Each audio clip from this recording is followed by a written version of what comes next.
นี่ทุกคนมื้อนี้มื้อนี้ก็เป็นวันเสาร์เนาะเขาก็ซื้อมากินอาหารอยู่ห้างนี่เนาะ Wood and Hood เนาะ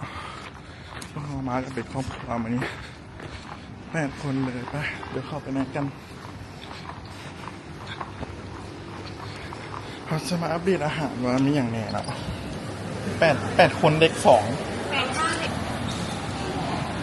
ทุกคนอันนี้มันจะเป็นเมนูเนาะ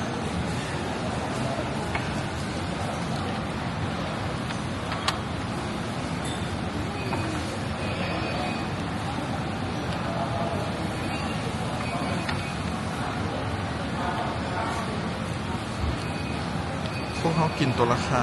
599นะทุกคนนี่ปีอันนี้คือราคา117เนี่ยซื้อไว้ซื้อไว้แล้วถ้าไปกินโอซิเน่อันนี้นี่ทุกคนเขาจะพามาอย่างเป็นอาหารเนาะมันจะมีกันแล้วมีขนมปังเพราะมีกันแล้วมีทุกคน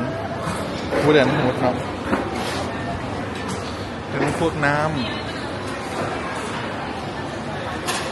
เป๊ปซี่น้ำต่างๆเนาะซานมนี่จำหน่าย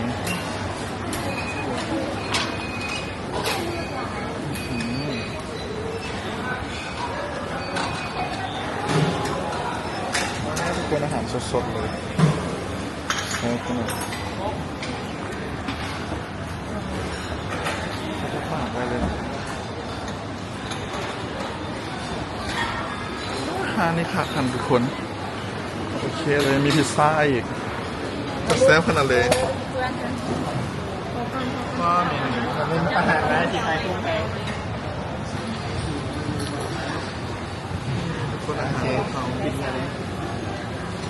โอ้โหคนหลายเลยกินหลายเลยแล้วนะ